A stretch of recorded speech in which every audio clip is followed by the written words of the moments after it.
Bueno, si les parece, podemos ir empezando.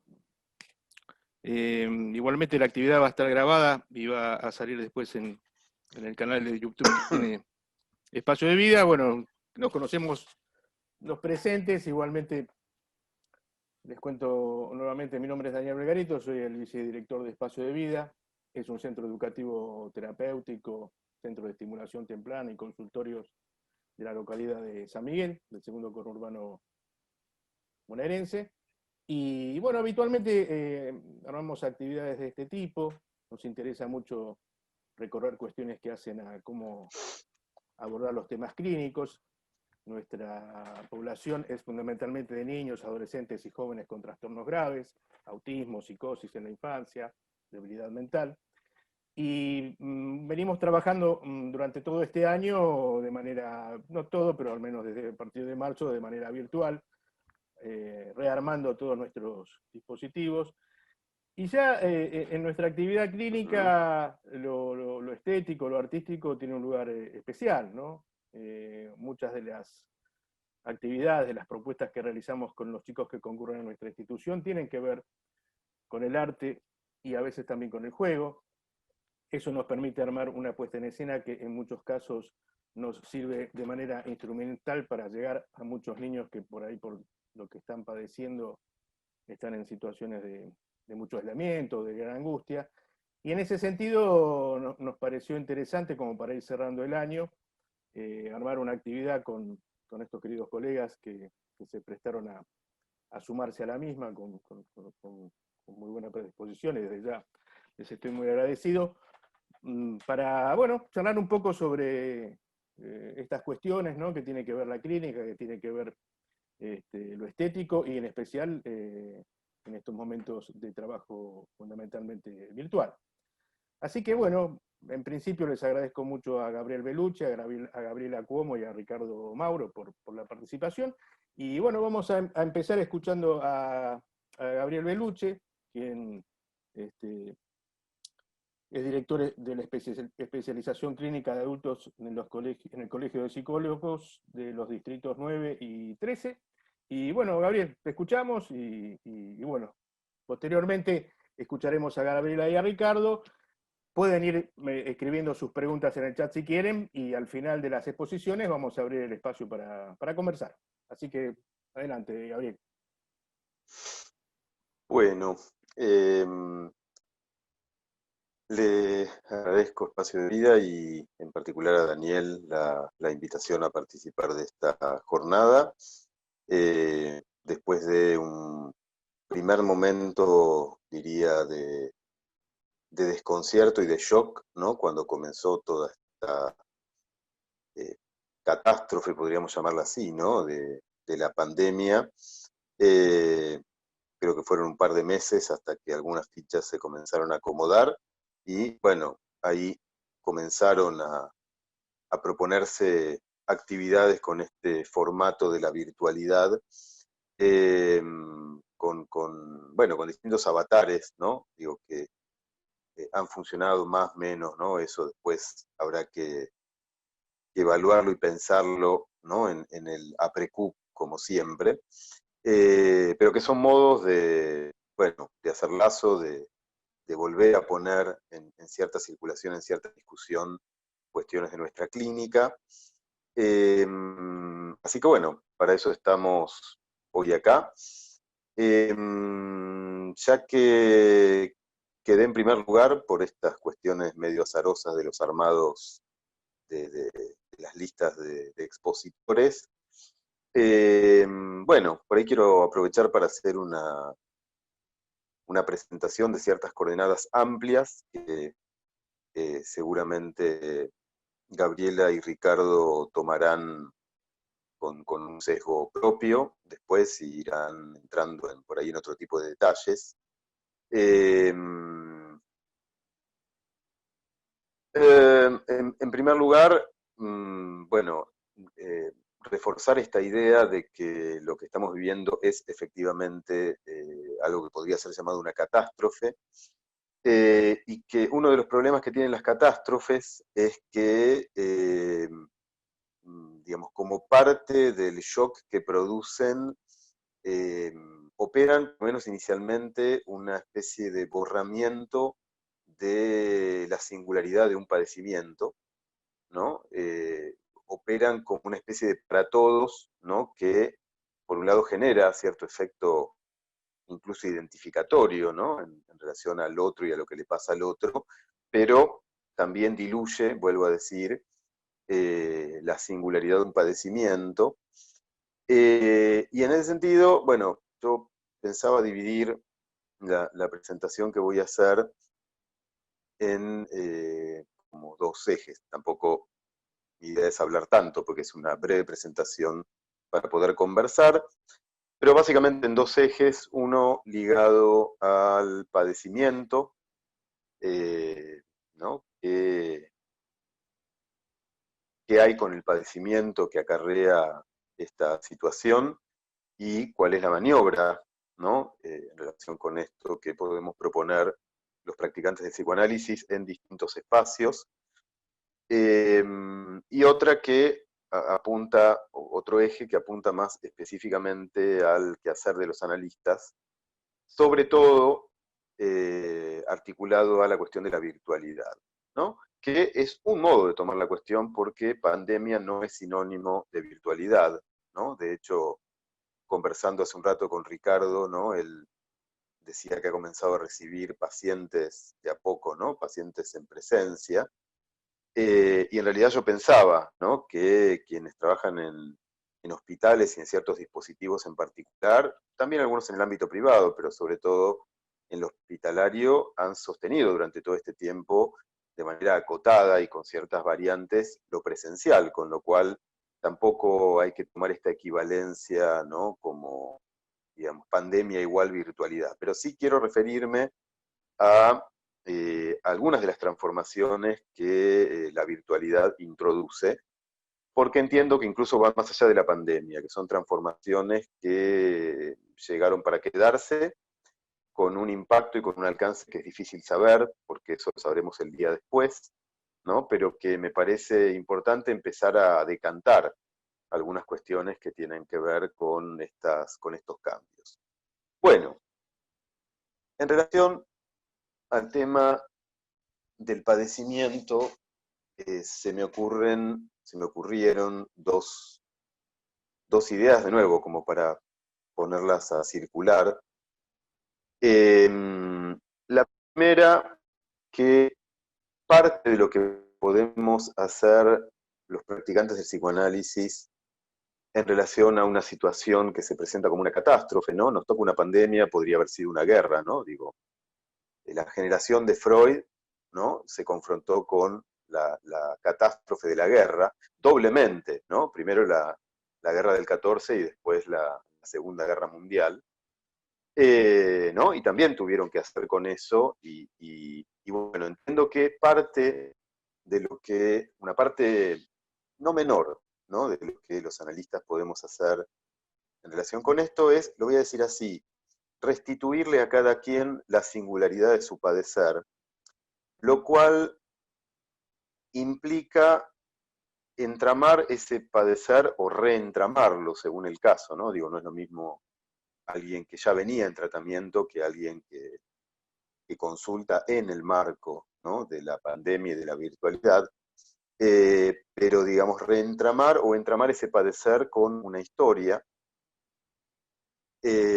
lo cual ya implica abrir a lo que llamamos en términos amplios la otra escena, y eso ya es una intervención sobre el padecimiento, es decir, que cada quien se pueda reencontrar con ese condicionamiento singular de su padecer, ya es un modo, ¿no? De hacer con ese para todos, ¿no? ¿No? Con ese padecimiento generalizado, que a veces puede ser muy abrumador, ¿no? Para alguna gente creo que de hecho lo es.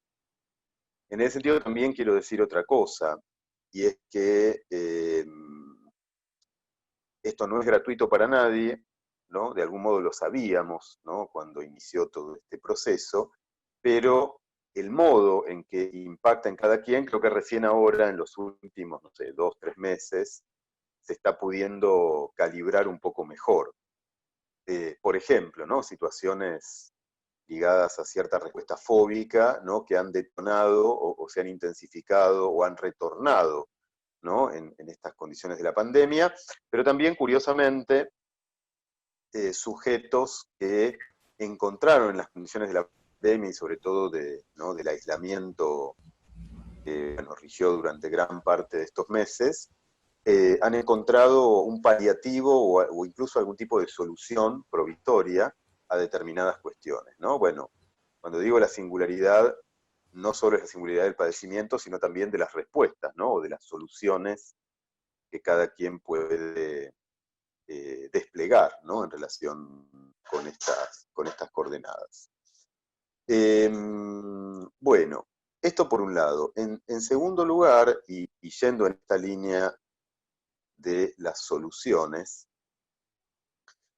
a mí muchas veces en la vida, pero en particular en una situación particularmente difícil como esta que atravesamos, ¿no? Donde además, bueno, se conjuga lo económico, como otras cuestiones que vienen de arrastre, ¿no? No es solamente pandemia. A mí me ha orientado mucho, y desde hace mucho tiempo, en mi adolescencia concretamente, me encontré por primera vez con esta frase, una frase de Winston Churchill, que como sabrán, condujo el esfuerzo bélico de Gran Bretaña en un momento en el que el nazismo estaba prácticamente tomando el conjunto del continente europeo, ¿no? Si hubo un momento verdaderamente que se podría nombrar como catastrófico, ¿no? En la guerra del 39 fue ese, ¿sí? Y la frase dice que mientras un pesimista encuentra una calamidad en cada oportunidad, un optimista encuentra una oportunidad en cada calamidad. A mí esa frase me gusta mucho porque es una definición del optimismo muy congruente con la posición del psicoanálisis. Y no se trata en absoluto del optimismo bobo, ¿no? De suponer que está todo bien, ¿no? Lo cual en nuestra lectura iría más de la mano de una gigantesca desmentida, ¿no? No tiene que ver con eso, sino con un hacer con, ¿no? Un saber hacer con, como lo decimos después de Lacan, con lo real, con la castración, con el tropiezo, ¿sí? Con el mal encuentro, podríamos decir, porque también hay buenos encuentros, ¿no? Pero acá hablamos del mal encuentro. Con lo cual ahí hay como una segunda torsión. Por un lado, se trata de que cada quien se pueda encontrar con lo propio de ese padecimiento que inicialmente se presenta como un para todos, y en segundo lugar, que a partir de algo que sin duda nos hace padecer de un modo o de otro, más o menos, ¿sí? Pueda empezar a asomar esta otra vertiente, que en definitiva tiene que ver con una posición, ¿no? Ante lo real, que es la de un hacer posible con eso, ¿sí? Bueno, entonces, que vamos a la cuestión del hacer, me voy a referir ahora puntualmente a algunas cuestiones que nos plantea la virtualidad, ahora sí, ¿no? Y que por el momento están muy atadas a la cuarentena, ¿no? A las medidas, primero de aislamiento, bueno, ahora de distanciamiento,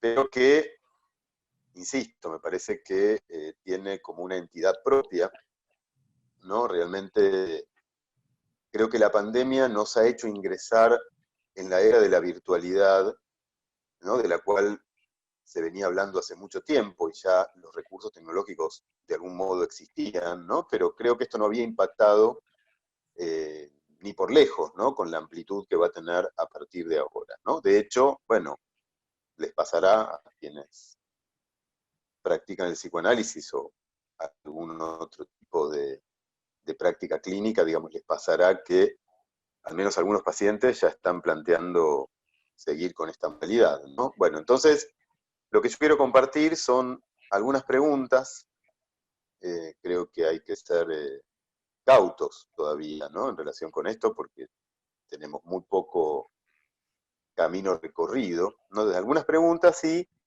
en algún caso el asomo de alguna idea, de alguna conjetura, como para pensar una respuesta posible, ¿sí? A estas cuestiones.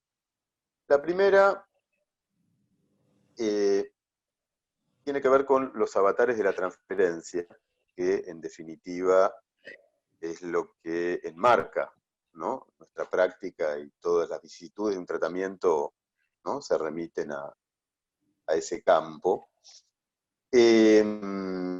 La primera constatación, ¿no? Diría, es que las transferencias en los distintos dispositivos, en líneas generales, se han sostenido.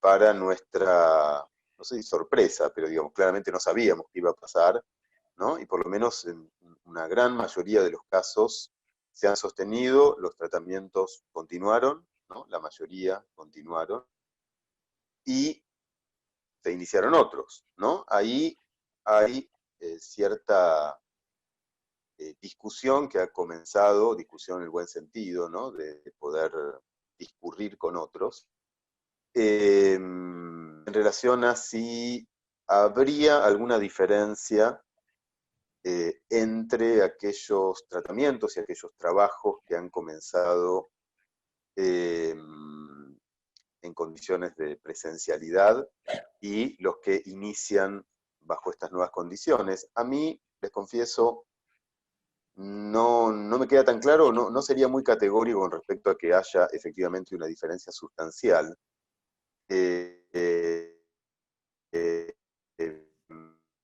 Algún amigo y colega con el que he conversado recientemente, sí, los tratamientos que iniciaron con esta nueva modalidad, hay algo que todavía ahí no se ha puesto en forma o no ha sido tocado, ¿no? O que tiene otras condiciones, pero creo que realmente esto se va a dilucidar en gran medida con la experiencia misma, ¿no? Y bueno, va a requerir sí ser conceptualizado. La segunda cuestión, que creo que incluso toca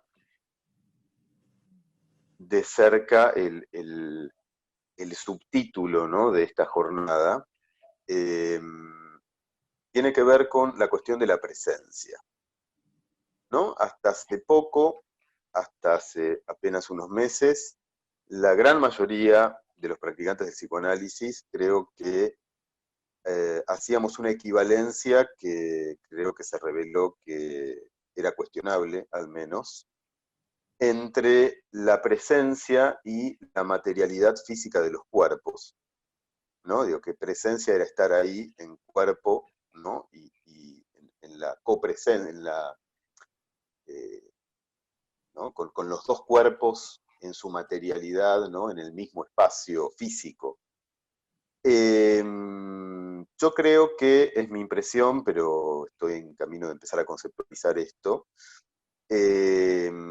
Yo creo que empieza a quedar claro ahora que la presencia no es eso, que la presencia no se podría reducir a la materialidad física de los cuerpos, que creo que es, si ustedes quieren y me permiten, una distinción parecida a la que podríamos hacer entre la realidad y lo real, ¿no? Una cosa es el campo de la realidad, otra cosa es aquello que se presentifica como un real, ¿no? De hecho, la presencia, en la elaboración de Lacan, una de las vertientes de la presencia tiene que ver con esto. ¿Presencia de qué? Podríamos preguntar. Bueno, se me ocurre ahora que lo estoy diciendo con alguna precisión un poco mayor de cómo lo había pensado, que si algo se hace presente ahí, más allá de la cuestión de lo real, si algo se hace presente no tanto como tropiezo o como aquello que puede llegar a producir la angustia, sino como aquello que sostiene, no es otra cosa que la función deseo del analista, ¿no? Esa función a la que cada uno de nosotros, ¿no? le da soporte cada vez.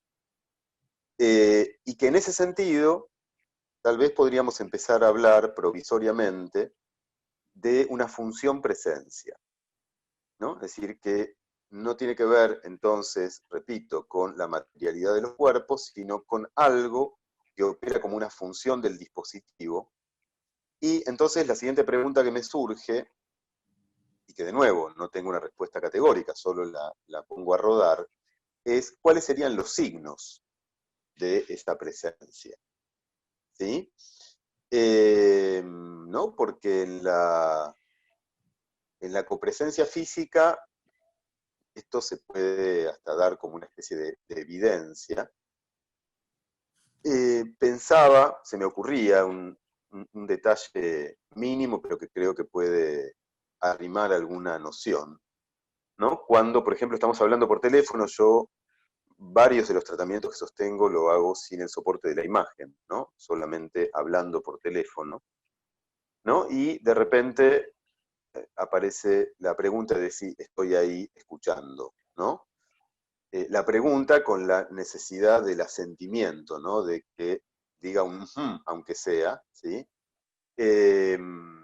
Entonces, tomando esto que es un dato mínimo, que en sí, obviamente, que no nos llevaría muy lejos, me surge preguntar, y les dejo a ustedes para que pensemos y conversemos, bueno, ¿cuáles serían entonces los signos que hacen patente para un analizante la función presencia no estando sostenida en la materialidad física de los cuerpos, ¿no? Esto lleva a una tercera cuestión, que es la de los objetos pulsionales, y en particular la mirada y la voz, ¿no? Que no hay que confundir con lo visible y lo audible.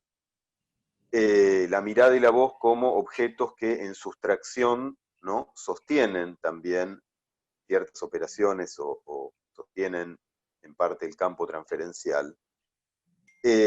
Bueno, ¿cómo juegan acá?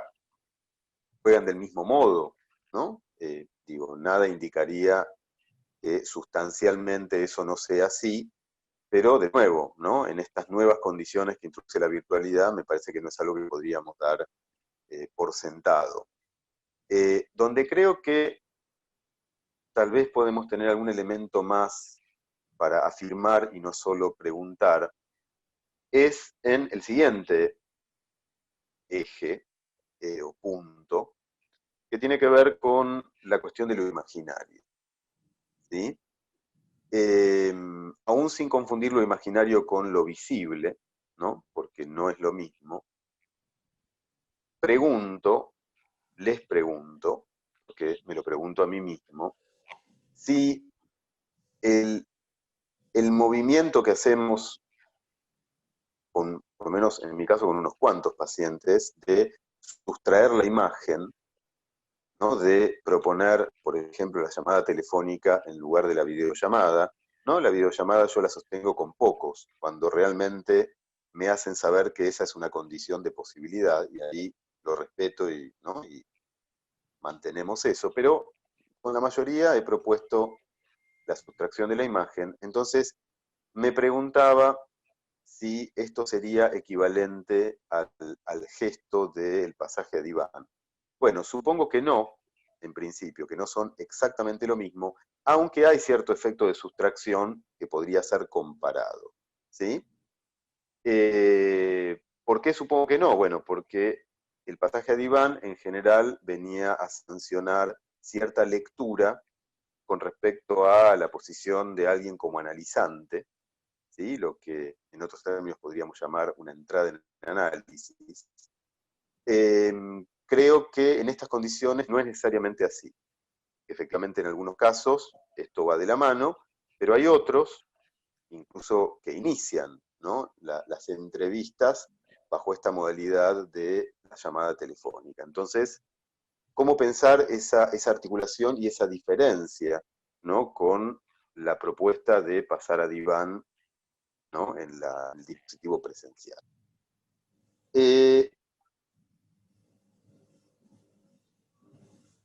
Estas creo que son las cuestiones que yo recortaría como fundamentales en relación al eje estético. Bueno, entiendo que ahí hay mucho para pensar, mucho para decir sobre esta dimensión de la imagen, ¿no? Y cómo cómo puede imbricarse con determinadas producciones, con determinados espacios. Creo que muchos de estos espacios, por lo menos en mi experiencia propia y la de algunos colegas con los que he mantenido trato, han quedado muy acotados, ¿no? En estos tiempos de pandemia, pero que poco a poco se han ido recuperando, se han ido rearmando, ¿no? Como decía Daniel, en estas condiciones de la virtualidad. Entonces, bueno, ahí realmente hay todo un terreno casi virgen, diría, para poder ser recorrido y pensado. Y lo último que quisiera plantear como un interrogante, que es de todos el que creo que menos estamos en condiciones de responder, tiene que ver con la cuestión de los desenlaces, ¿sí? Hay colegas, pienso puntualmente en Juan Mitre, a quienes ustedes conocen muy bien, que tienen una extensa reflexión y trabajo sobre el tema de los desenlaces en las condiciones de lo institucional y particularmente de lo hospitalario, ¿no? En que el desenlace responda a una lógica analítica y no a una lógica burocrática, ¿no? Poder pensar, ¿no? Esas conclusiones de tratamientos en las condiciones de lo institucional, ¿no? Creo que la virtualidad también introduce una interrogación sobre cómo se pueden plantear los desenlaces en estas condiciones. Por el momento, creo que tenemos prácticamente ninguna experiencia de esto. Las pocas situaciones de las que podría dar cuenta de mi experiencia, en general han sido más del orden de cierta interrupción, ¿no? Y ahí lo que se alega, ¿no? Es curioso, ¿no? Algún paciente que, si bien no ha interrumpido, ha planteado cierto reparo, ¿no? En relación a la continuidad del tratamiento, me planteaba algo que me hizo y me sigue haciendo pensar, ¿no? Él decía que en realidad no cambiaba mucho lo que él decía, ¿no? En las sesiones y lo que yo podía eventualmente, ¿no? También decir en relación al despliegue de su palabra, pero que lo que sí cambiaba y lo que él no había podido reencontrar en estos meses, no era tanto el hecho de estar en el consultorio, sino que él no ponía el acento en la presencia física, ¿no? Su presencia física en el consultorio, sino decía que antes yo, cuando iba a tu consultorio, salía de mi casa, hacía todo un recorrido, ¿no? Incluso el salir, ¿no? De la sesión era como un espacio donde algo quedaba resonando, donde algo quedaba dando vueltas. Es decir, ubicaba cierto efecto de discontinuidad, ¿no? Que creo que es uno de los problemas que se nos plantean más seriamente en esta época de virtualidad, que es la continuidad de las escenas, ¿sí? Lo que efectivamente antes operaba como un corte entre escenas, no solo entre la escena analítica y otras, piensen en la escena del trabajo, ¿no? Digo, yo doy clases en muchos espacios y me encuentro teniendo que atender a una entrega de Mercado Libre, ¿no? En el medio de una presentación, ¿no? Bueno, esto pasa. Bueno, el problema no es tanto, creo, ¿no? Digo, la cantidad de tareas que eventualmente esto suma, sino que hay solapamiento de escenas. Nuevamente, creo que la operación sería ahí, o el punto donde estamos interrogados como analistas, cómo volver a separar una escena de la otra. ¿Sí? Creo que tal vez uno de los riesgos o de las complicaciones que se pueden presentar en estas condiciones es que esa separación de escenas no se pueda producir. Bueno, no más que esto, como les decía, son reflexiones provisorias, son ideas para empezar a conceptualizar algo de esta experiencia que todavía estamos atravesando y que ya son el hecho de ponernos a pensar y a discutir con otros estas cuestiones, me parece que ya es un modo de tomar, aunque sea una mínima distancia, ¿no? de la experiencia misma. Así que, bueno, concluyo acá y cuando hayan dicho lo suyo Gabriela y Ricardo, conversaremos y veremos a qué otras ideas llegamos entre todos. Muchas gracias, Gabriel, realmente me gustó mucho tu charla y me metió a pensar, digo, simplemente en un comentario, una idea, para darle después la palabra a Gabriela. Hay algunos pensadores de lo virtual que yo no sabía ni siquiera que estaban, como Eric Sadin, Carrión y otros autores, que proponen a los dispositivos como parte del cuerpo, ¿no? En nuestro ámbito por ahí nunca lo pensamos porque tal vez no fue necesario, pero quizás en esto que decís de la presencia pueda ser un punto para recorrer. Pero bueno, por ahí lo dejamos para charlar después, como bien decías. Bueno, le doy la palabra a Gabriela Cuomo, que es miembro de la Escuela de Orientación Lacaniana y de la Asociación Mundial de Psicoanálisis. Te escuchamos, Gabriela. Bueno, hola, buenas tardes, buenas noches a todos, todas. Gracias especialmente a Daniel y a Espacio de Vida por la invitación. Quería abrir con un fragmento de Charles Bukowski, de su libro El capitán salió a comer y los marineros se tomaron el barco. No sé si voy a poder cumplir con lo que Gabriel anunció, pero bueno, acá traigo algunas cuestiones. Supongo que siempre hay algo ahí fuera con lo que queremos torturarnos. Nadie gana, finalmente. No hacemos más que buscar un aplazamiento, guarecernos un momento del resplandor. Necesitamos humor, necesitamos reírnos. Yo solía reírme más, solía hacer más de todo, excepto escribir. Ahora escribo y escribo y escribo. Cuanto más viejo soy, más escribo, bailando con la muerte. Cualquier cosa que diga suena bien, porque apuesto cuando escribo. Hay demasiados que son demasiado cuidadosos. Estudian, enseñan y fracasan. Las convenciones los despojan de su fuego. Celebro también compartir la mesa con dos colegas que aprecio, Gabriel y Ricardo, con quienes hace 2 años aproximadamente nos reunimos en una conversación alrededor de la presentación de un libro de Juan Mitre. Voy a decir para empezar que el título de la convocatoria reúne términos vastos y complejos y que cada uno daría en sí mismo para una jornada entera de trabajo. Así que más que una exposición acabada, intentaré aportar algunas ideas, palabras que puedan contribuir a un intercambio animado entre nosotros. Seguramente en lo que plantee se cuelen un poco las preguntas y las lecturas que atraviesan hoy mi relación al psicoanálisis y a su práctica. Pienso que no es posible transmitir desde otro lugar que no sea ese, el de las propias inquietudes en la formación como analistas.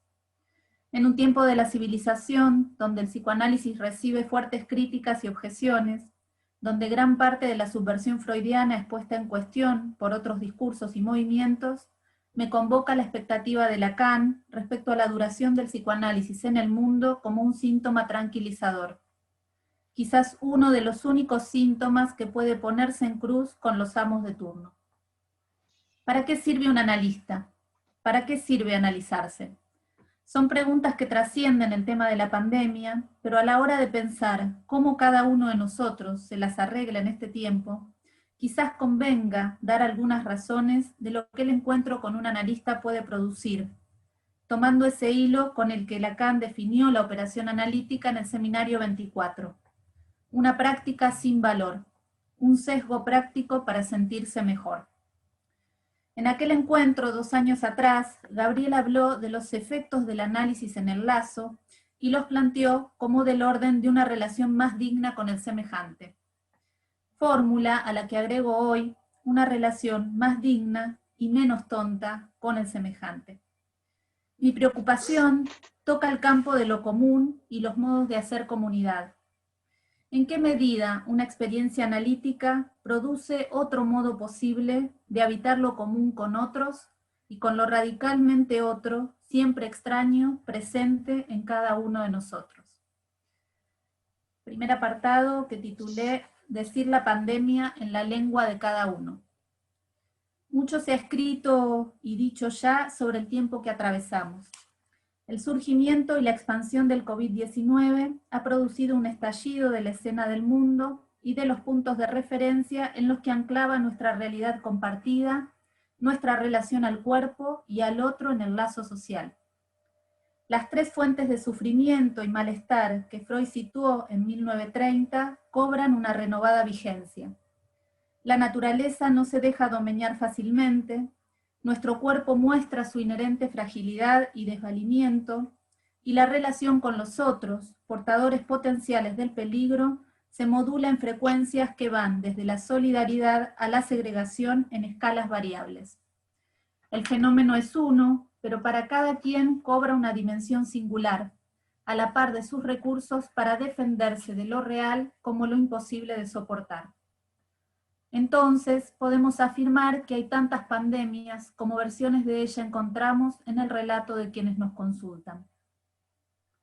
También hoy se tornan vigentes las ideas de Freud respecto a las distracciones y quitapenas con los que los sujetos intentamos apartarnos del displacer que emana de esas fuentes de sufrimiento. Sustancias, acciones y objetos embriagadores con los que buscamos anestesiar el malestar. Los hemos experimentado quizás en este tiempo en carne propia y escuchamos sus derivas en aquellos que nos hablan. La comida, el consumo de material en las redes, el uno más de lo que sea, que en su repetición, como decía Freud, termina por sacrificar la vida y sus voces posibles.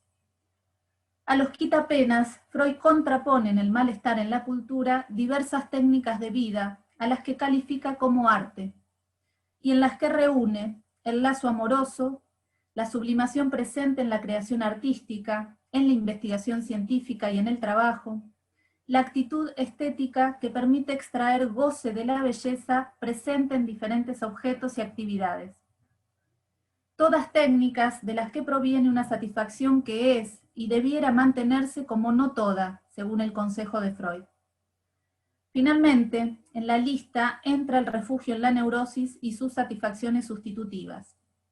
Mal negocio, cuando se trata de la neurosis como elección, porque se carga entonces con el sufrimiento del síntoma. Frente al programa siempre fallido del principio de placer, la dicha posible para cada uno es una cuestión de economía libidinal. Y en eso no hay consejo universal. A cada uno su propio ensayo para alcanzar la bienaventuranza. Planteo entonces que el encuentro con un analista puede contribuir allí a que ese ensayo de cada quien se instale o prosiga sin sacrificar la vida. Podríamos, siguiendo las ideas del antropólogo Michel de Certeau, partícipe de la Escuela de Lacan, plantear que nuestra oferta tiene un valor político y transformador. Sostenemos un lugar y un tiempo en el que invitamos a hablar. Cada encuentro con un analista, en su contingencia, empuja a que lo que se vive merece ser dicho. Y el analista está allí para acusar recibo de lo que se dice. Así define Lacan la clínica psicoanalítica. Es lo que se dice en un psicoanálisis. Claro que lo que se dice, las vueltas dichas, giran alrededor de lo imposible de decir respecto a lo que anima nuestro cuerpo, el goce. Nos servimos de la palabra como carnada, tratando de pescar y cernir lo que no es palabra. La entrelínea, como dice Clarice Lispector. Segundo apartado, una ética de lo peculiar como estética de cada uno. Las referencias al arte, los artistas y a la estética como rama de la filosofía que se ocupa del arte, sus cualidades y las experiencias que nos suscita, están presentes a lo largo de la obra de Freud y de la enseñanza de Lacan. Se trata en ambos, más que de una aplicación del psicoanálisis al arte, de relevar en la práctica artística y su obra una pragmática que nos enseñe sobre el goce y sus tratamientos posibles. Freud recurrió a la estética en el chiste y su relación con lo inconsciente para presentar al inconsciente como aparato de lenguaje que se sirve de las palabras como material plástico para producir sentido, sin sentido, y vehiculizar una satisfacción que se materializa en la risa, armando además en esa risa comunidad y parroquia con otros. Volvió a nutrirse de la estética en su texto Lo Siniestro, cuando intentaba dar cuenta de la presencia en la vida psíquica de una tendencia originaria y pulsional que arrastra al sujeto de manera demoníaca más allá de los límites del placer. Luego, en el humor, se ocupó de esa subvariedad de lo cómico, en la que se verifica un tratamiento de la ferocidad del superyo atado a una decisión subjetiva, rehusarse a la compulsión al sufrimiento que el superyo manda como vocero de la pulsión de muerte en el aparato. También en Lacan, desde la lectura que realiza, por ejemplo, Massimo Recalcati, es posible ubicar diferentes cortes epistémicos en su aproximación al arte, motivados por su interés en interrogar cómo, en una práctica simbólica, como es la práctica artística, se puede aislar y encontrar la dimensión irreductible a lo simbólico de lo real. Es en ese ordenamiento que puede leerse en la última enseñanza de Lacan su apoyo en el chiste y la poesía como modelos de un hacer con la lengua que se despreocupa de los efectos de sentido y solo aspira a percutir en el cuerpo como caja de resonancia del goce. Lacan busca allí el hueso de lo que nuestra operación y presencia en la transferencia pueden producir sobre el síntoma, contando solo con la palabra como instrumento. Por supuesto, la palabra que encarnamos cada vez, contingentemente. Entonces, ¿qué se espera de una experiencia analítica? ¿Qué se espera de un psicoanalista?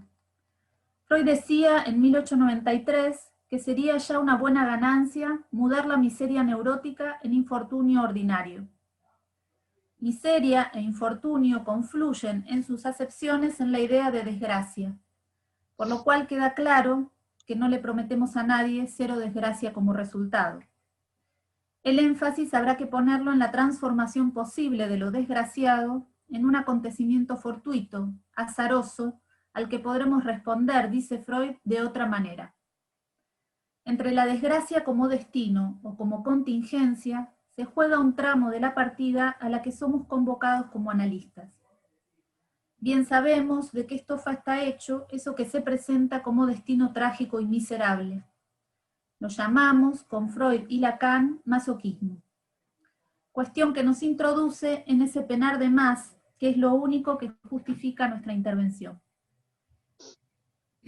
Se trata de verificar cada vez si nuestra acción, que se sirve de la palabra, puede producir efectos en el campo de la satisfacción de aquel que viene a hablarnos, si puede afectar el cuerpo como territorio de la vida y el goce.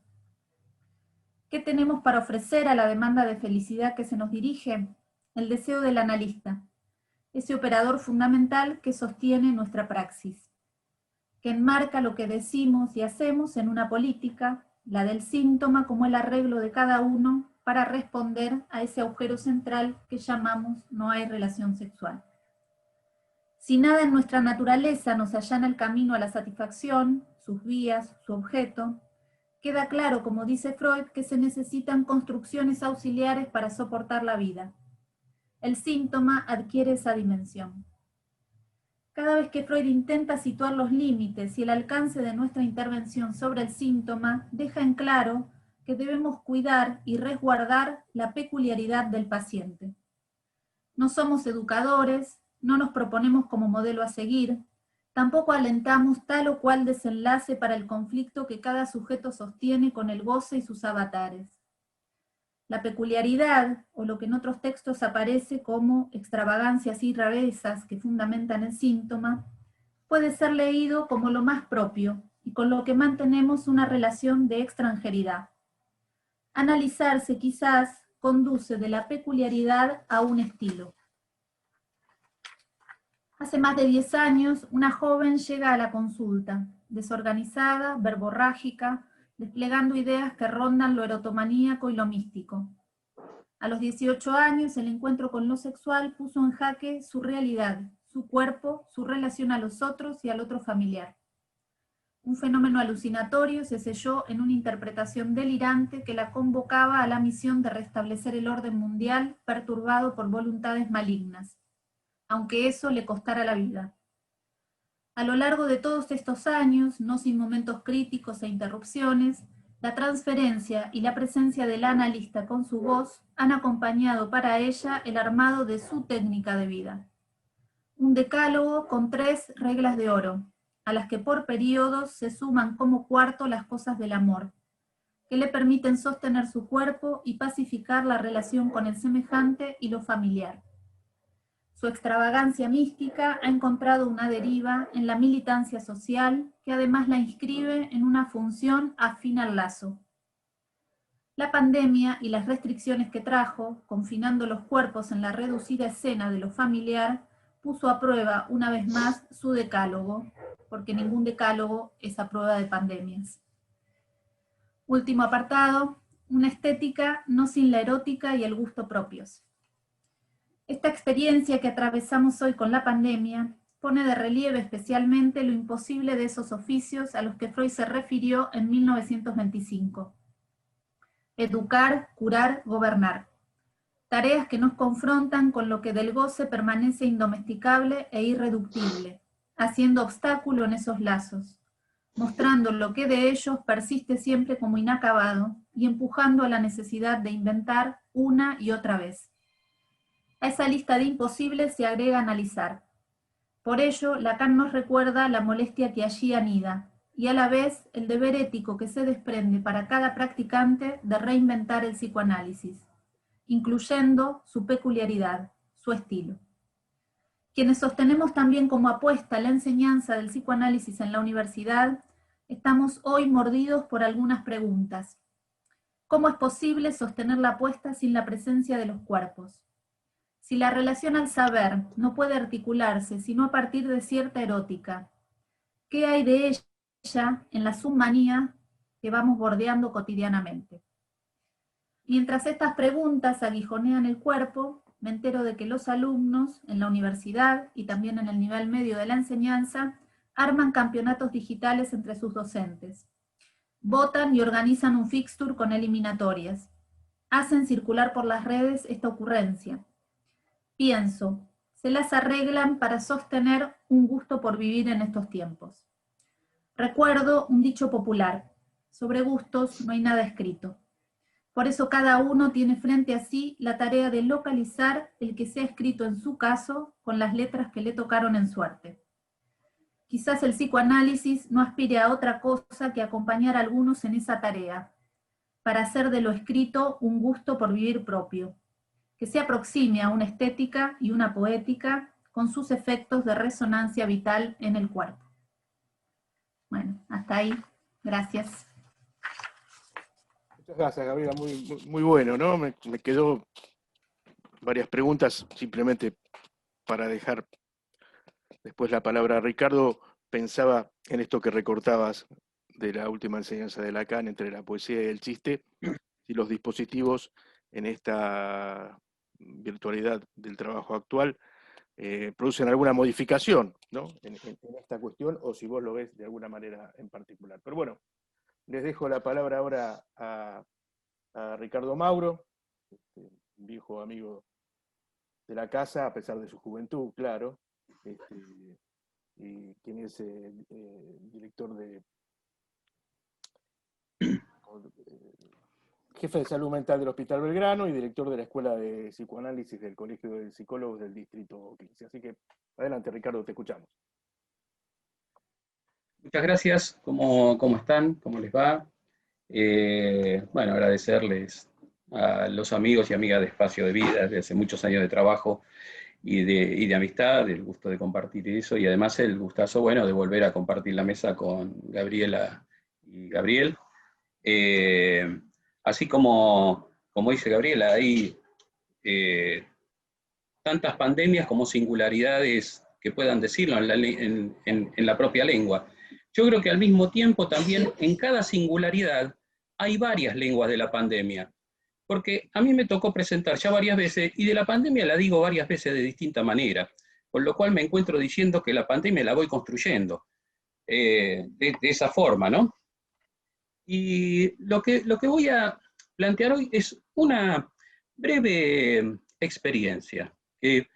Pensaba que yo voy entre la experiencia de lo institucional y la experiencia del consultorio. Esta es una experiencia institucional porque indudablemente en las instituciones la pandemia nos tocó de una manera muy, muy sensible. Para quienes estuvimos todo el tiempo yendo a trabajar a la institución, a un hospital, ustedes saben que trabajo en el Hospital Belgrano.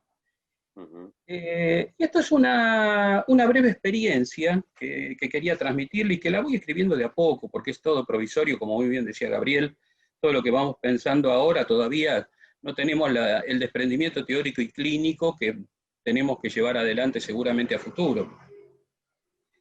Yo a este trabajo le puse poco ortodoxa, una práctica con el psicoanálisis.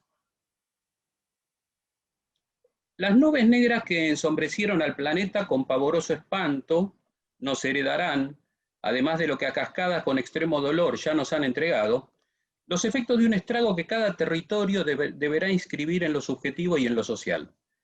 Ese golpe de lo real no se presentó ante la puerta de los consultorios de los analistas bajo la convención de alguna demanda, menos de un deseo decidido.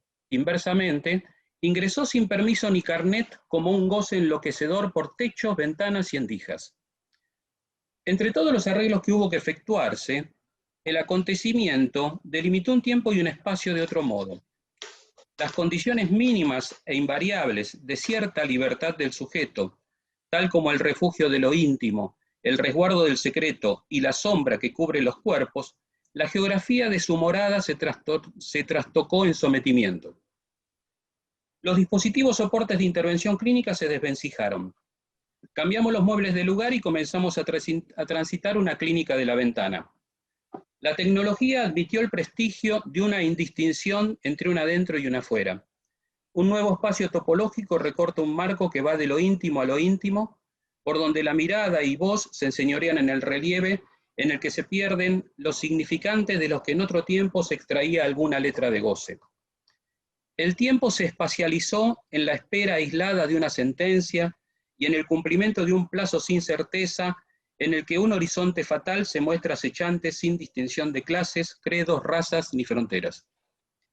De manera que aquello que Lacan denomina nudo social, es decir, la identificación al rasgo del cual depende la inscripción del nombre del padre, se constituyó en un territorio de intervención a fin de restituir esa operatoria en lo real, en tanto suplencia.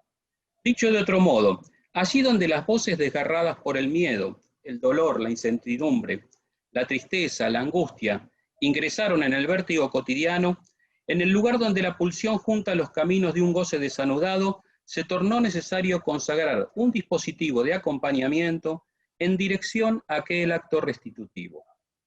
Los espacios de la institución, en este caso el hospital, como tantos otros, preparó como un gran hospedador el vestíbulo, la sala de estar, los pasillos, el comedor y las habitaciones, a la manera del fuerte de esa gran obra, El desierto de los tártaros de Dino Buzzati, desde donde se dispuso la espera de la llegada del intruso indeseable. El estado del lazo social de los equipos bajo transferencias no sin malestar enhebraron el objetivo común de dar tratamiento a quienes de la comunidad portaran el contagio. Sin embargo, en el gesto de la espera ante la puerta, el golpe de lo real ingresó, inesperado, como un caballo de Troya. El huésped late entre nosotros. Este desmadre súbito impuso nuevas estrategias. Trabajar sobre los escombros, los restos que en su acción de vaciamiento exigió un modo de organización de ese vacío en su dimensión subjetiva y social.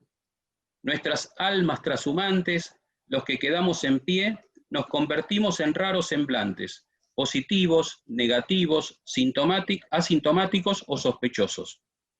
Apostamos entonces a captar en la trama discursiva de esa locura social las formas que ese vacío adquirió en forma singular y subjetiva, no para evitarlo ni rellenarlo, sino acompañar el modo en el que el sujeto podía servirse de él entramado a la estructura o en la creación de un nuevo significante.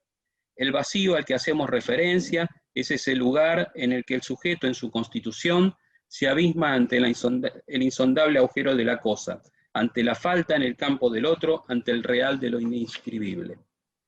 Las demandas se precipitaron haciéndose escuchar por otros medios, desde diversas voces exigiendo el soporte de una transferencia sin análisis. Fue necesario agudizar los oídos y soportar esas transferencias, con que el término soporte implica en su doble acepción de soportar, bancar y hacer soporte.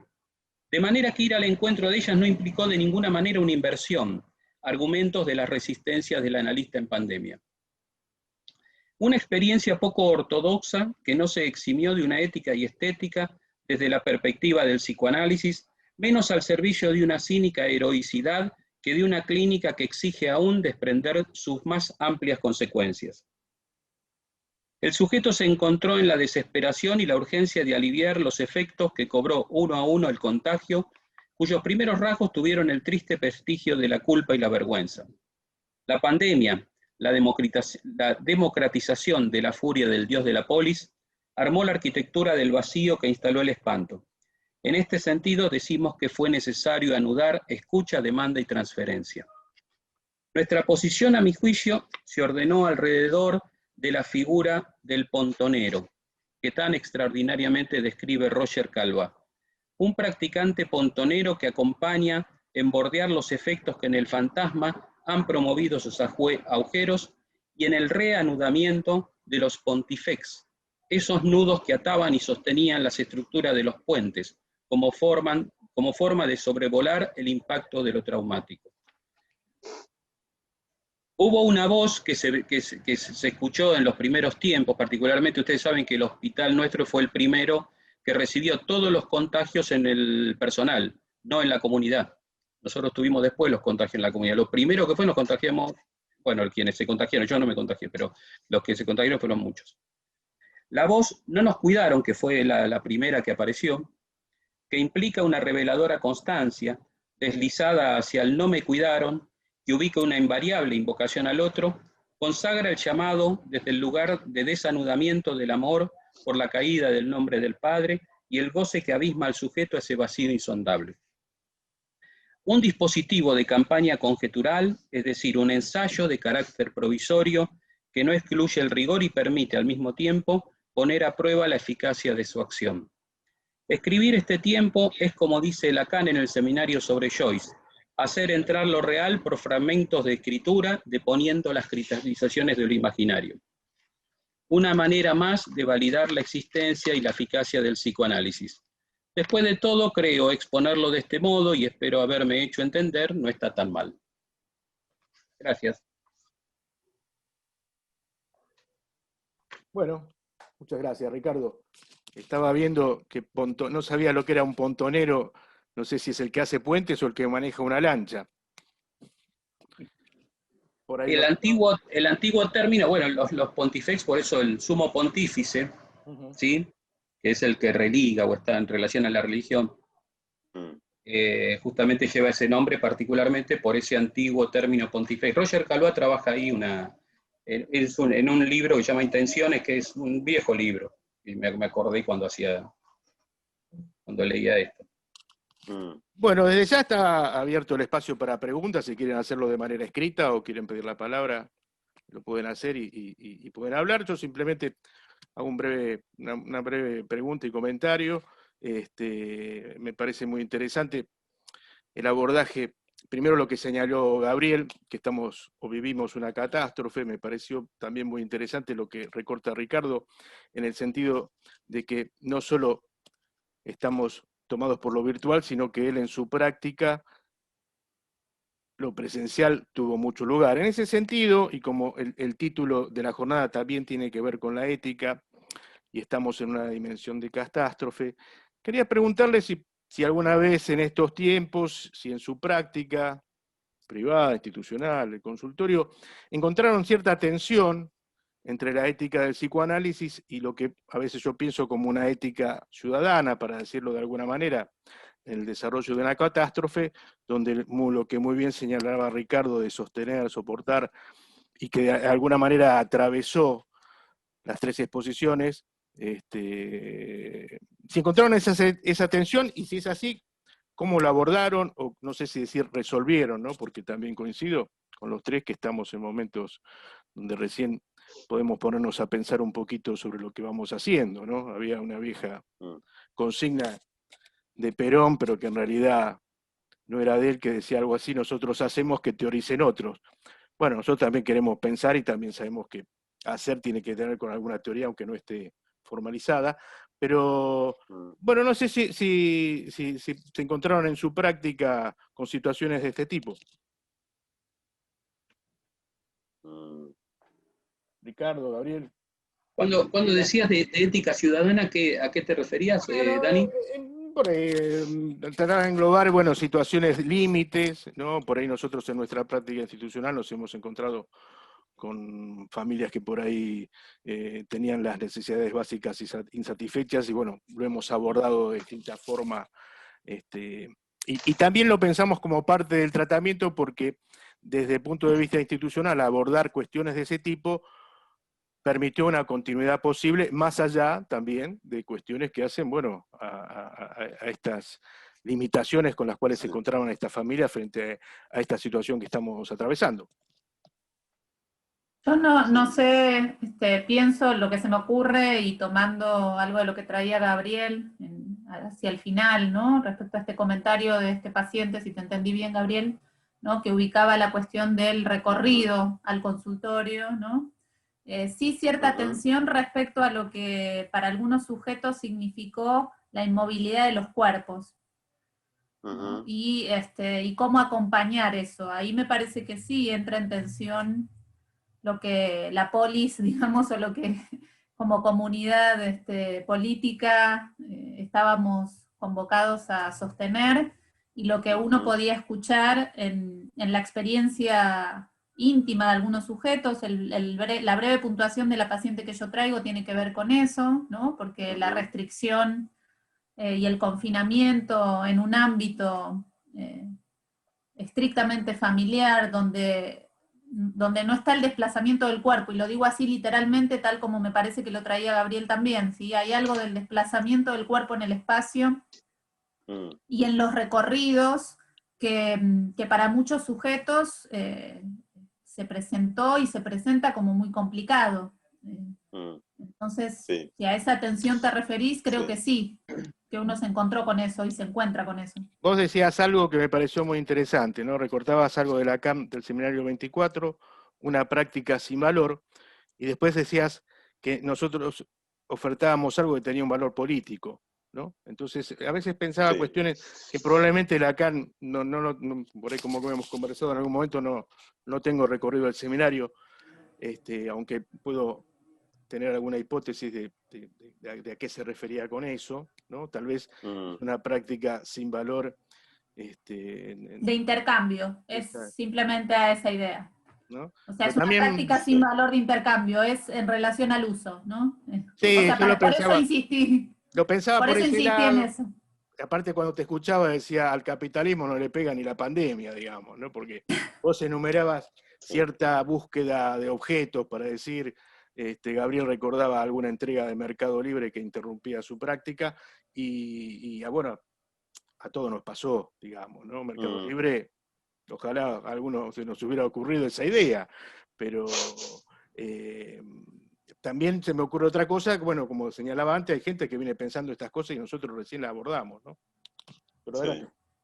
Sí, yo, una cosita, y no sé si tan directamente, ¿no? Me he encontrado con esa tensión, pero sí es cierto que nuestra ética puede entrar y entra en tensión con otras éticas y otras lógicas, ¿no? En ese sentido, es verdad, digamos, que la clínica, y no solo en contextos institucionales, sobre todo ahí, pero no solo, nos confronta, ¿no? Muchas veces con estas coordenadas. Pero en ese sentido me acordaba de algo que leí alguna vez en un texto de Víctor Jünger cuando se refería a la cuestión del pasaje al acto, ¿no? Y él decía que se encontraba haciendo cosas que inicialmente le parecían como una especie de suspensión de la práctica analítica en sentido estricto, y que después empezó a pensar que tenían una lógica estrictamente analítica en las condiciones de la urgencia y de la eventualidad del pasaje al acto. Entonces me parece que si hay alguna orientación, más allá de que cada caso es distinto, ¿no? Pero si hay alguna orientación para poder salir de un atolladero como este que vos planteás, tiene que ver con esto, ¿no? Con torsionar lo que inicialmente se nos presenta como una lógica, digamos, completamente ajena, de manera que pueda servir de soporte a una maniobra que no lo es. ¿Sí? Creo que esa es, digo, vos ponías recién, digamos, aparecía el ejemplo de alguien en situación muy precaria económicamente. Bueno, digo, puede efectivamente pasar esto, ¿no? Que lleguemos a ese punto de límite donde las condiciones, por ejemplo, de la subsistencia material de alguien estuvieran comprometidas. Intervenir sobre eso necesariamente supone una suspensión de la lógica analítica, no. Ahora, que son lógicas distintas y que son éticas que nos convocan desde distintos lugares, eso sí. Hay tensión, el tema es cómo se resuelve esa tensión. Ricardo. Ahí, bueno, indudablemente que lo institucional da un abanico enorme de circunstancias, de situaciones que hemos atravesado. La situación de las necesidades, en ese sentido, se ocupó trabajo social, que dio la posibilidad de resolver las cuestiones de escasez, más en los barrios donde nosotros trabajamos.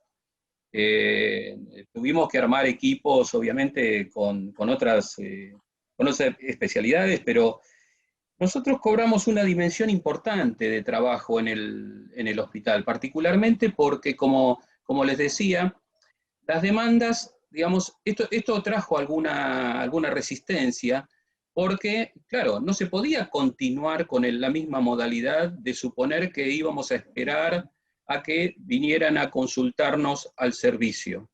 Las demandas explotaban por todos lados. De la dirección nos llamaban para ir a ver a tal, para ir a ver a cual, al jefe de tal servicio, a tal otro, porque había situaciones muy traumáticas, muy difíciles, de mucho miedo. Bueno, hubo una suerte de contagios importantes, muy rápidos. Nosotros tuvimos una serie de contagios de casi 40 personas del hospital, entre médicos, enfermeros, de cocina, ambulancia, en una semana, a mediados de abril. Eso hizo que se requiriera muchísima intervención de parte nuestra. De tal manera que nosotros empezamos a hacer estos acompañamientos, ¿no?, a todos los primeros internados, que llevaron un tiempo de internación enorme, porque los primeros protocolos, ustedes saben que hasta que no se daba un hisopado negativo no se podía dar el alta para aquellos que se habían contagiado. Después esto se varió por los estudios que se hicieron posteriores, pero hubo gente, enfermeros que estuvieron, o enfermeras, o médicos que estuvieron como 70 y pico de días aislados. Una de las cosas que me decía una amiga, colega, la jefa del Servicio de Salud Mental del San Fernando, que ella me decía algo, y que también me lo decía otra persona. Me dice: mira, esperamos un montón de veces, pero te aseguro que esperar el resultado de un hisopado es terrible, es una experiencia absolutamente inigualable, es absolutamente inédito, porque era esperar una sentencia, aislado, solo, completamente, y con la vista de alguno que ingresaba con todos los kits de protección personal. He hecho una experiencia, una enfermera que estuvo internada, que durante su internación lo atravesó más o menos aceptablemente, digamos, no tuvo demasiadas fluctuaciones en la angustia, pero no fue tan terrible. Cuando ella termina, cuando ella sale, le dan el alta, estuvo mucho tiempo internada, estuvo como 2 meses internada, sale de la internación, y ella lo que veía era el ingreso de sus compañeras, pero todas vestidas con los kits.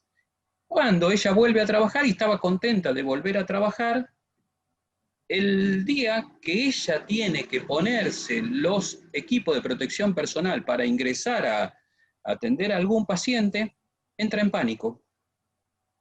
Y empieza a recordar y le empieza a retornar las imágenes de cuando ingresaban a atenderla a ella. Y no se puede movilizar, tiene que pedir una licencia. Es decir, esa vuelta de lo traumático que retorna, digamos, de esa manera, como en tantos otros casos que hubo, en los cuales, bueno, intervinimos en muchas ocasiones, aún todavía hoy seguimos en intervenciones de situaciones. Piensen que también, por ejemplo, los centros de aislamiento, por lo menos en Vicente López y en San Martín, prácticamente no se utilizaron. Es decir, esto es algo de lo que decía Daniel Feierstein en un muy buen artículo que dice "Con la cuarentena no alcanza", que salió en Anfibia, que es bueno, que él decía, bueno, pero no solo con los infectólogos, se necesitaba alguien de las ciencias sociales, psicólogos, sociólogos, bueno, antropólogos, es decir, hubo que la necesidad porque no se tuvo en consideración algo de esto en función de la gente, cuando firmaba la declaración jurada de que tenía lugar para aislarse, ¿no? Todos decían que tenían un lugar para aislarse. Esto fue terrible porque en realidad mintieron por distintas razones, ¿sí? Yo creo que detrás de eso era precisamente la angustia lo que los llevaba indudablemente a no separarse de su familia. Pero esto trajo después aparejado una situación de culpa porque esos contagios, digamos, después sobrevinieron en toda la familia. En situaciones donde a mí me tocó justamente acompañar a un muchacho que él dijo que tenía lugar donde aislarse. Cuando yo hablo por teléfono con él, lo llamo y le digo, ¿dónde estás aislado? Y acá en mi casa estoy con mi novia. ¿En dónde con tu novia? Y acá en la pieza con mi novia. Digo, mirá, se va a contagiar. Digo, no, es indudable. Dice, ¿vive alguien más en la casa? Sí, en la habitación de al lado vive mi hermano. ¿Cómo vive tu hermano? Tienen que estar todos aislados. Y me dice, no, vive mi hermano con la mujer y 5 hijos. Obviamente, en un departamento de 3 ambientes vivían 9 personas, con lo cual se contagiaron todos. Obviamente, la culpa, el pibe entró en depresión, el hermano a la reputeada, bueno, en fin. Digamos, de estas situaciones, muchísimas, porque los centros de aislamiento finalmente Tecnópolis, que armó como 2.000 camas, se ocupó en una cuarta parte. Y en San Martín lo mismo. Es decir, con el argumento de que no podían dejar sus casas, porque efectivamente, bueno, las casas cuando se desocupan un tiempo son tomadas por las bandas narcos que hay en los barrios. Bueno, había, digamos, esto, bueno, estos son datos de la experiencia. Pero más allá de eso, sí lo que aparecía es la culpa y todavía sigue apareciendo. Ahora, lo que están volviendo son aquellos que tuvieron COVID, y nosotros armamos ahora el consultorio post-COVID, que vienen con síntomas que retornan de aquello que tal vez les ha quedado como residuo. Pero cuando les hacen los estudios de placas, resonancia, por ejemplo, en afecciones respiratorias, síntomas respiratorios, que no pueden respirar, se agitan, las placas salen muy bien. Entonces, digamos, aparece la angustia y retorna, ¿no? En una persona que yo entrevisté, justamente porque la envían, porque le hacen todos los estudios, está perfecto, y sin embargo él sentía esta agitación que ni más ni menos era la angustia, que cuando uno pudo transitar un poco había sido que él había contagiado a su padre. Y le había pasado muy mal y estuvo al borde de la muerte el padre, con lo cual... Bueno, todavía estamos en ciernes de recibir todas las consecuencias de esta pandemia, ¿no? Obviamente. Sí. Sí, me parece que aún algunas consecuencias no sabemos, ¿no? No las sabemos todavía. Totalmente. A mí me hace acordar... perdón. Dale. No, iba a tomar algo tuyo, pero... No, dos cositas breves. Por un lado, el tema del cuerpo como ligadura, ¿no? Esto que propone Freud más allá del principio de placer, ¿no? Cuando no aparece este efecto paradójico, ¿no? Cuando no aparece la lesión, ¿no? El instrumental médico no constata la lesión, lejos de aliviar eso, ¿no? Aumenta el malestar, ¿no? Porque se buscaba la lesión que de alguna manera le diera, ¿no? Le diera cuerpo a ese malestar, y la lesión no aparece, ¿no? Ahí hay como una cuestión. Más allá de que después esto, maniobra analítica de por medio, pueda ser leído y significado como angustia. Y por otro lado pensaba, en línea con lo que de algún modo intenté decir en relación a la posibilidad de recuperar la singularidad de un padecer, o de abrir a una historicidad, ¿no? de este padecer.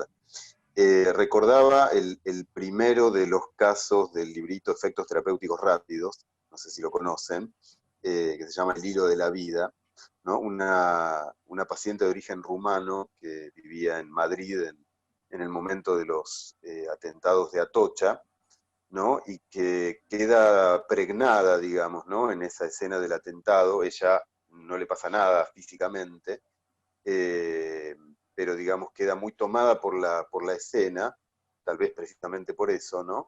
Y particularmente recorta la imagen de un hombre ensangrentado que le recuerda a un Cristo yacente, ¿no? Y es a partir de ahí, es a partir de ese hilo que se empieza a enhebrar en el tratamiento que empieza a desarrollarse a partir de ese momento, una historia posible, ¿no? Que finalmente le permite tramitar esa cuestión traumática a partir del despliegue de una historia. Esto es muy interesante, ¿no? El efecto de alivio que puede tener la inscripción en una historia, ¿no? Del acontecimiento catastrófico. Bueno, esto quería decir, ¿no? Escuchándote me evocó estas dos cuestiones. No sé si alguien quiere hacer algún comentario o alguna pregunta.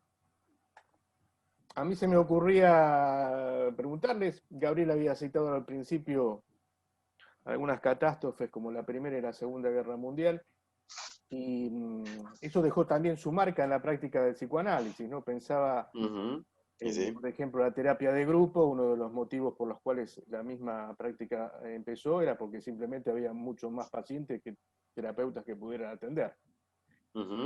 En lo que ustedes están trabajando en esta actualidad, ¿hay algo que les parezca o que esté dejando su marca en la práctica que vienen realizando? Algo me parece, no me acuerdo si Gabriel había dicho en relación a algo que pueda quedar para un futuro, pero Sí. bueno, no sé cómo lo piensan. Sí, la virtualidad desde ya, en relación al modo de armado de un dispositivo posible, al menos en un cierto número de tratamientos,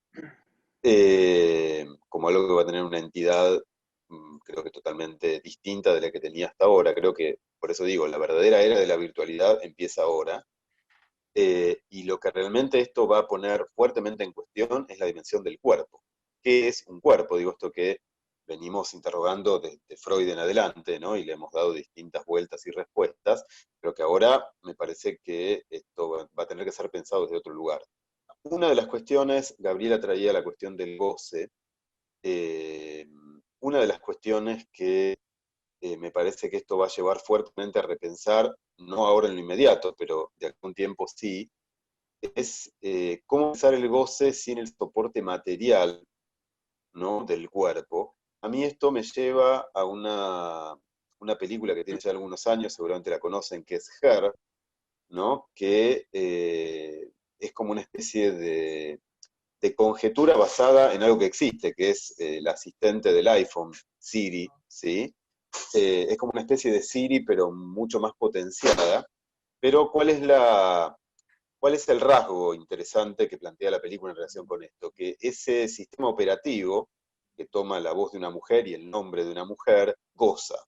O por lo menos hay algo que aparece ahí como una especie de orgasmo, ¿no? A la que llega este personaje que uno diría es un algoritmo, ¿no? Pero que sin embargo hay algo del orden del goce que está en juego ahí. Y esto que a mí me pareció casi un absurdo cuando lo vi en la película en su momento, porque decía, ¿cómo se puede gozar sin un cuerpo? Bueno, ahora, en estas condiciones de la pandemia, me lo planteo fuertemente, ¿no? ¿Qué quiere decir el goce ligado a un cuerpo cuando no hay materialidad física, ¿no? In situ, ¿no? Esto. Bueno, la misma línea sigue uno de los capítulos de Black Mirror, que también quizás lo hayan visto, digamos, donde está en juego la muerte del hombre en una pareja y la mujer encuentra un programa, un software que reproduce la voz del marido y la genera, digamos, genera conversaciones. Pero el capítulo no se detiene en eso porque ahí avanza un poco más, ¿no? En la provisión de un cuerpo sustituto del perdido. Pero sí, me parece Porque que... finalmente no se puede prescindir de un cuerpo, que es la lógica con la cual nosotros nos veníamos, me parece, manejando. Claro. Me parece que lo más perturbador que tiene esta entrada masiva de la virtualidad es que nos interpela en ese punto, ¿no? Que para nosotros era casi como una especie de lugar común indiscutible, ¿no? Y ahora, no sé,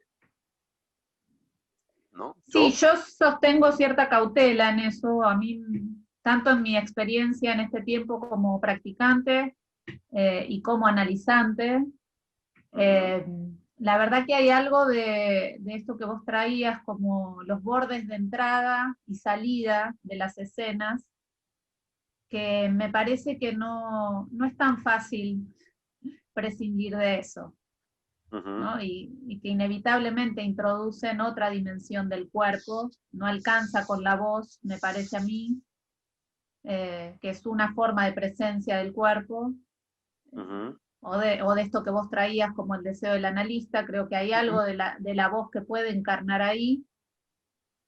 A mí me parece que los bordes y lo que vos traías como la dificultad de separar en esa continuidad de escenas, me parece que ahí tenemos todavía mucho para pensar, creo. A mí me parece, digamos, los dos ejemplos que traían, y después le doy la palabra a Inés, el de Her y el de Black Mirror, era justamente conectarse con una plataforma, ¿no?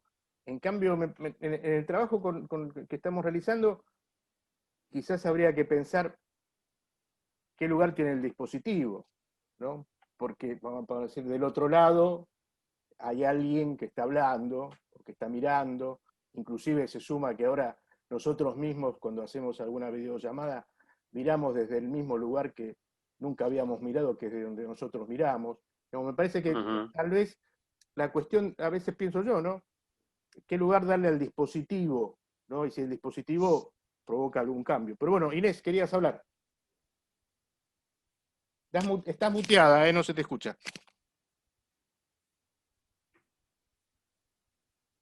Ahora sí. Sí, ¿qué tal? Bueno, buenas noches. Quería agradecerles las intervenciones y bueno, y que nos pongamos a discutir sobre todas estas cosas y sobre todo aprender, porque tenemos tanto por aprender, digamos, ¿no? Hasta hace muy poco no estábamos de acuerdo en hacer este tipo de, ¿no? de inventar o de usar estos dispositivos, y los que teníamos pacientes que por ahí habían viajado, que teníamos algún paciente en el exterior y hablábamos por Skype y demás, no lo decíamos mucho, digamos, nos parecía que no estábamos de acuerdo, pero la situación nos obligó a esta cuestión, a meternos y a investigar sobre esto, que por otro lado, algunos lo tienen muy investigado, ¿no? Entonces, me parece que es una oportunidad para ver qué hacemos con esto, cómo se inventan nuevos dispositivos, teniendo en cuenta la presencia del analista, pero la presencia de los cuerpos, ¿no? De la materialidad de los cuerpos, y hemos aprendido, digamos, y por ahí escudriñado en la obra de Lacan el tema de la voz nuevamente, ¿no? Y trabajar el tema de la voz desde el seminario 8 hasta los últimos, y bueno, algo de eso me parece que se juega en los análisis actualmente, y en algunas cosas resultan. Hay que inventar todo el tiempo, ¿no? A veces pero no sé, ¿alguna mi vez fue de otro experiencia... modo? No, pero la verdad que la apuesta actual es una apuesta que nos interpela a nuevos modos. Por ejemplo, en el trabajo con los adolescentes, ¿no? Como que uno viene, ¿no? Da vueltas y demás, pero yo creo que de este modo también se juegan cuestiones que tienen que ver con el acto, y hay maneras, hay modos en que se puede llegar al otro. Esa es mi experiencia. Mi experiencia es, bueno, ya sabemos, no podemos, no es igual, no es igual, no puede ser igual. No puede ser igual porque no está el cuerpo ahí presente, hay cuestiones que tienen que ver con la erotización de los cuerpos y demás, el juego de las miradas y demás, que resultan muy difíciles de esta manera. Pero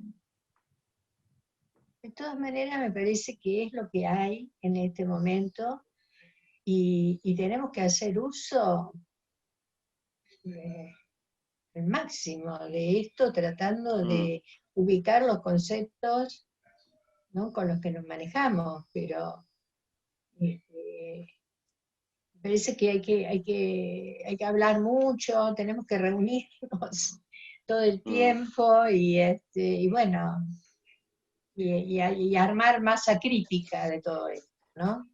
Sí, me parece... Seguramente. Adelante, Gabriela. Adelante. No, que digo seguramente, porque además, por supuesto que uno no va a dejar caer las transferencias, ¿no? Digo, de la gente que ha querido seguir hablando, que ha querido seguir, o incluso de quienes han solicitado tener un lugar de escucha. Me parece que lo que pasa es que tenemos que dar, creo, las razones de lo que estamos haciendo y de cómo pensar lo que estamos haciendo. A mí es lo que me resulta más difícil, ¿sí? Porque si bien puedo verificar efectos en muchos de los pacientes, bueno, me resulta difícil pensarlos con las categorías con las que tengo hasta ahora. Y es que es así. Las razones suelen venir después, y a veces bastante después. Hugo quería hacer una pregunta. Disculpa, Gabriela. No, dale. No, quería, hacer un comentario, que es la pregunta abierta que dejaron un poco los tres en la charla. Como decía recién Inés, es como, bueno, es lo que hay.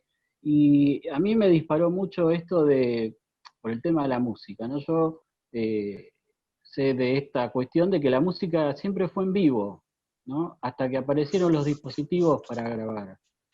Y mucho tiempo esto terminó siendo una normal, o sea, cualquiera escucha música encapsulada. Y un poco el paralelismo o el pivot sería pensar esto de que en un caso es una elección y uno sabe que ir a ver un recital en vivo es otra cosa, es como el teatro, y me parece que un poco lo que va dejando todo este problema de la pandemia es la opción, porque ante los miedos de contagio y este tipo de cosas, la demanda es lo necesito, pero no quiero salir, o no quiero estar, o no quiero correr riesgos con los contagios, ¿no? Entonces, sí, una elección forzada. Claro, pero vuelvo a cómo se acomoda un fenómeno a cuestiones tecnológicas, y hoy mismo estamos en este lugar, ¿no? Entre la elección y la opción. Sí, no hay comodidad, esto es indudable, no hay ninguna comodidad, por lo menos para mí, yo qué sé, no sé si ustedes están cómodos. Yo, para mí, no estoy cómodo todavía, ¿no? A mí me cayó la ficha el día que vi una obra de teatro por streaming, ¿no? Dije, esto, o sea, no es lo mismo que ir al teatro, obviamente. Como decía vos, Gabriel, sí, esto venimos haciendo, o sea, vamos trabajando en lo que es la reinvención del psicoanálisis todo el tiempo. Lo que sí me hubiera gustado que fuera sin pandemia, sinceramente. Sí, dado que lo que pasa es que más tranquilo. hubiera realmente, nos hubiéramos autorizado, ¿no?, a hacer este uso tan extendido de lo virtual sin la pandemia, seguramente no. No deja de ser una elección forzada. Sí, pero totalmente, y no es sin pérdida, indudablemente que no es sin pérdida. Porque no se puede extraer esos significantes, digamos, que hace a lo presencial para extraer alguna letra de goce. Eso se va a perder, eso no está. Tengo que es el encuentro con el cuerpo. Y como vos decías, Gabriel, yo también tengo algunos pacientes que indudablemente me dicen, para mí ir a análisis era tomarme una hora antes, me iba a tomar un café, después iba a análisis, salía, me iba al café de vuelta. O sea, O sea, toda una discontinuidad de escenas, como vos muy bien decís. Sí. Pero también pasó otra cosa. Es decir, he recibido pacientes que sé que no hubieran venido al consultorio por su imposibilidad de distancia. Ujú. Sé que no van a venir Eso por nunca un al lado. consultorio, Ujú. ¿no? O pacientes que por su condición particular de padecimiento, pienso pacientes con fobias o con otro tipo de cuestiones, solamente han podido iniciar bajo el modo de lo virtual, Claro. ¿no? También hay de eso. Sí, tal cual. Tal cual. Pero no hay duda que nos obliga a meternos nuevamente con los conceptos. Ayer escuchaba el grupo un grupo lacaniano en Montevideo, que hicieron una reunión donde hablaban sobre trauma, donde participó Graciela Brodsky. Y bueno, es interesante porque empezaron a hablar acerca de la guerra y de por qué la guerra, y bueno, y ver de volver a Freud y volver a Lacan y volver a conceptualizar el fenómeno COVID y la guerra y cuáles son las diferencias, y bueno, meterse en eso, En eso, redefinir trauma, y en ver eso que qué es vos lo decís, sí. traumático. Perdón, Inés, no, perdón. Sí. No, a mí no me gusta pensar la pandemia como una guerra, sinceramente, porque los códigos de No, la guerra son distintos. por Esto es eso. una pandemia y tiene otras características. A mí me parece, el único que pudo pensar, a ver, la historia de la guerra del Peloponeso, el único que puede escribir mientras está ocurriendo es Tucídides, que es el único que lo hizo. El segundo libro es justamente La peste de Atenas, que si ustedes la leen, es muy parecida, digamos, en la sintomatología, a la presentación de la sintomatología del virus actual, por el recorrido en el cuerpo, que lo relata muy bien Tucídides allí. Tucídides lee la historia de la guerra del Peloponeso con una clave hipocrática, con una clave sanitaria, porque a él le interesaba precisamente cómo llevar, digamos, tenía toda una categorización política, social y económica acerca de la salud de los pueblos. Pero yo no creo que se pueda leer la pandemia en clave de guerra.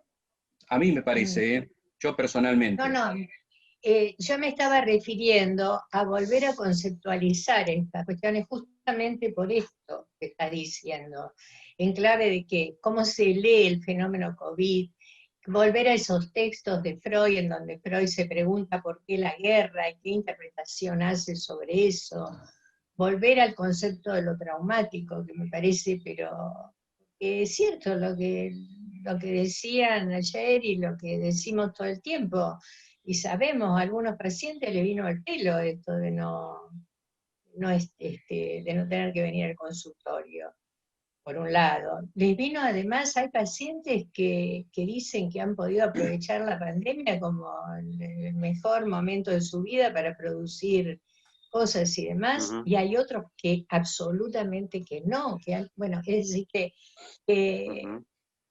la pandemia afectó a todo el mundo, pero esa afección es absolutamente singular de cada uno. Entonces, en ese sentido, me parece interesante el volver a nuestros conceptos, a no perder la brújula, ¿no? No perder la brújula, sí. Freud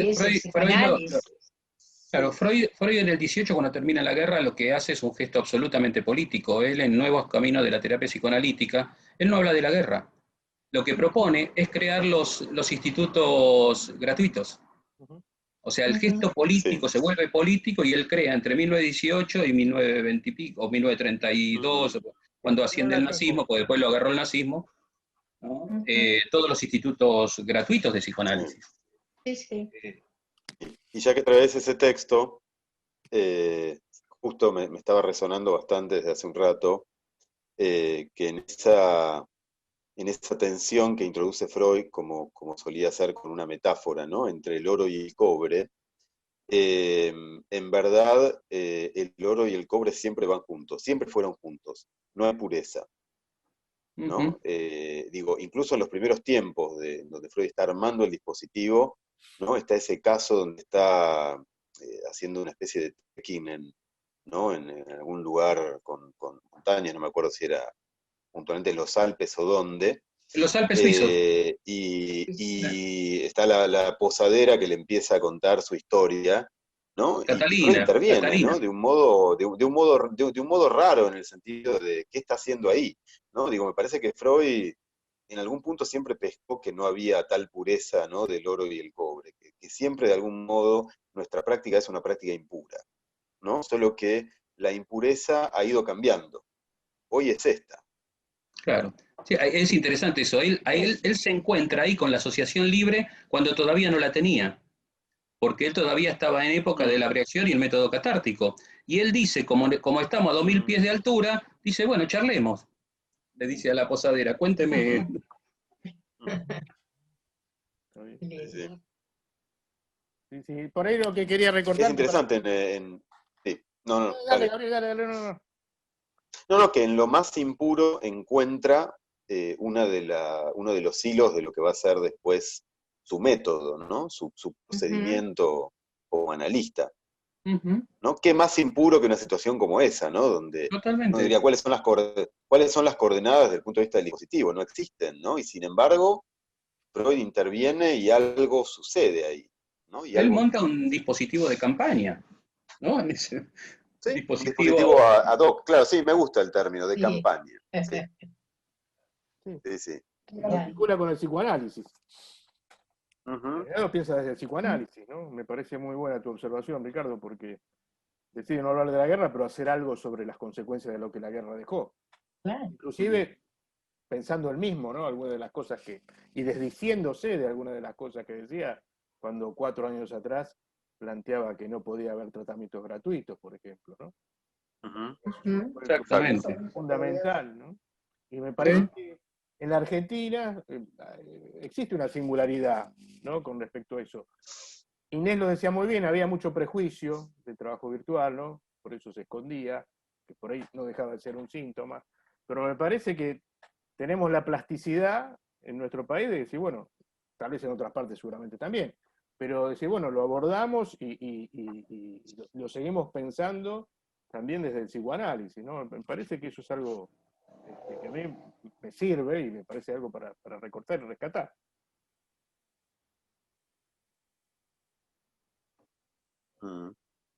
Bueno, ya hace casi 1:45 que estamos charlando. Y va a empezar el partido. No lo quería decir tan fuerte, pero es uno de los motivos.